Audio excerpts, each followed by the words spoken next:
এই চ্যানেলে সম্প্রচারিত সকল খবরই সচেতনতামূলক এবং শিক্ষণীয়, কোনো কিছুই প্রভাবিত নয়। শান্তিপুরে নারী সুরক্ষার জন্য স্মার্ট শক জুতো, আর সেই জুতো তৈরি করে একেবারে লাগাম লাগিয়ে দিল দশম শ্রেণীর এক ছাত্র। নারী সুরক্ষায় এবার অভিনব আবিষ্কার দশম শ্রেণীর ছাত্রের। নদিয়ার শান্তিপুরের এম.এন উচ্চ বিদ্যালয়ের দশম শ্রেণীর ছাত্র ঋত্বিক সাহা সামাজিক মাধ্যম এবং চ্যাট জিপিটির সাহায্য নিয়ে নারী সুরক্ষায় বানিয়েছে স্মার্ট শক শু। ৩,০০০ টাকা খরচ করে এই অভিনব জুতো বানিয়েছেন ঋত্বিক। এই বিষয়ে ছাত্র জানায়, এই জুতো পরে মহিলারা রাস্তায় বেরোলে কোনো দুষ্কৃতীর হাতে আক্রান্ত হলে জুতোর মাধ্যমে প্রাণ বাঁচাতে পারবে। এই জুতো থেকে বেরোবে ইলেকট্রিক শক।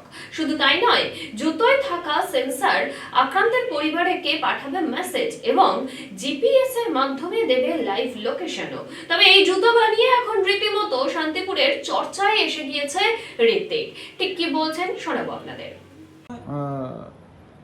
কিভাবে এই জুতো তৈরির ইচ্ছা হলো এবং কি কি আছে এই ফিচারস এই জুতোতে, এই স্মার্ট জুতোয়? আচ্ছা, আমাদের স্কুলে এই কম্পিটিশনটা হওয়ার পর স্যার, আমাদের হেড স্যার প্রথমত আর অমরেন্দ্র স্যার আমাদেরকে বলেছিল যে তোমরা এমন কিছু একটা তৈরি করার চেষ্টা করো যেটা আমাদের কাজে লাগবে, আমাদের সকলের জন্য প্রয়োজনীয় হবে। তো সেই ক্ষেত্রে আমি ভাবলাম যে আচ্ছা, মেয়েদের জন্য একটা কিছু করা যাক। সেই সূত্রেই আমি ভাবি যে আচ্ছা, আজকাল তো মেয়েদের সেফটি নিয়ে অনেক ধরনের সমস্যা হচ্ছে, তো একটা ওমেন সেফটি একটা জিনিস বানানো যাক। তো সেই ক্ষেত্রে এই জুতো বানানোর চিন্তাভাবনাটা আমার মাথায় আসে।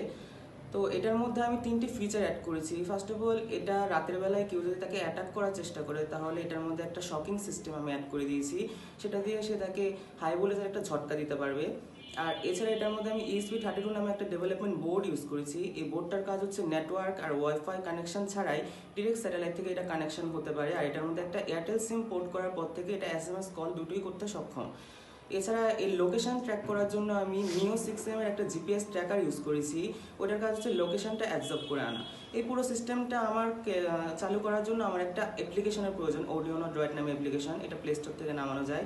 ওটার মধ্যে একটা কোড আপলোড করতে হয়। কোডটা পুরোটা আমার সিস্টেমিক করা আছে, জাস্ট ওইখানে একটা নাম্বার অ্যাড করতে হয়। তো ইউজারের মেইন কাজটা হবে জাস্ট একটা তার গার্ডিয়ানের নাম্বারটা অ্যাপ্লাই করার পর থেকে এটা 15 মিনিট টাইম নেবে, তারপর থেকে এটা পুরোটা কাজ শুরু করে দেবে। আচ্ছা, একটা প্রশ্ন রাখবো যে তুমি কোন ক্লাসে পড়ো? আমি ক্লাস 10।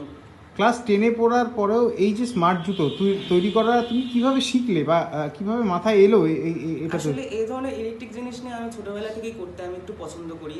আর এছাড়া বর্তমানে জিপিএস ট্র্যাকারটা বেরিয়ে গেছে, তো আমি সেই জিপিএস ট্র্যাকার আর শকিং সিস্টেমটা আমার নিজের মাথা থেকে আনা। আর জিপিএস ট্র্যাকার সিস্টেমটা আমি জাস্ট এটার মধ্যে জুতোর মধ্যে কনভার্ট করে কোডিং এর ক্ষেত্রে তো একটা অন্য পড়াশোনা করতে হয়, সেক্ষেত্রে তুমি কোডিং কি করে শিখলে? পড়াশোনার প্রয়োজন, সেক্ষেত্রে আমি চ্যাট জিপিটির ইউজ করেছি। চ্যাট জিপিটির মধ্যে আমি যখন পুরো ইনফরমেশনটা দিই, তারপর আমাকে সে একটা কোড দেয়। সেই কোডটার মধ্যে আমার জাস্ট কিছু একটা, যেখানে আমি পার্টসগুলো ইউজ করেছি, জাস্ট নামগুলো অ্যাডজাস্ট করে, তারপর একটা পিন ছিল, সেই পিনগুলো অ্যাডজাস্ট করতে হয়েছে। তুমি কি একাই করেছো? না, এটার মধ্যে আমার ইউটিউব চ্যানেলে আমি অনেক ভিডিও দেখেছি, সেখান থেকে আমি অনেকজনকে রিপ্লাই করেছি, কমেন্ট করেছি আমায় হেল্প করার জন্য। তো তার মধ্যে কেউ আমায় হেল্পও করেছে। দুজন আমায় হেল্প করেছে, তারা আমায় প্রসেসিংটা কিছুটা বলে দিয়েছে, তারপর থেকেই আমি এটা করতে পেরেছি। কত টাকা খরচ হয়েছে? এটার মধ্যে টোটালি আমার এখন অবধি 3,200 টাকা মতো খরচ হয়েছে। তা সহজলভ্য, এবং এই পরবর্তীতে এটাকে তুমি কোথায় নিয়ে যেতে চাইছো বা কারদের কাছে দিতে চাইছো? আসলে এই 3,200 টাকা হয়তো এটা আমি একটা কিনেছি বলে হয়তো আমি সেখানে আমি এটা কলকাতা থেকে কিনে এনেছি। তো সেইখানে আমি ইনফরমেশন নিয়েছি যে যদি আমি এগুলো বেশি পরিমাণে নিই আপনাদের থেকে, তাহলে কি আপনারা কোনো ডিসকাউন্ট দেবে কিনা। তখন তারা আমায় বলেছে হ্যাঁ, আমি তোমায় 20% মতো ডিসকাউন্ট দিতে পারবো। নারী সুরক্ষার জন্য কি এই জুতো তুমি অন্য কাউকে বা প্রশাসনিকভাবে কোনো জায়গায় দেখাতে চাও বা তাদের কাছে পৌঁছতে চাও? হ্যাঁ, এটা সুরক্ষার ক্ষেত্রে আমায় যদি সরকার হেল্প করে তাহলে অবভিয়াসলি আমি সেটা চাই। তো এটা ইউজ করলে আমাদের বোনদের অনেক একটা সেফটির একটা ব্যাপার, তারা সুরক্ষিতভাবে রাস্তাঘাটে চলাফেরা করতে পারবে। তো সেই ক্ষেত্রে সরকার যদি আমায় হেল্প করে, আমি অবভিয়াসলি সেই চান্সটা মিস করতে চাই না। কি নাম তোমার? ঋত্বিক সাহা।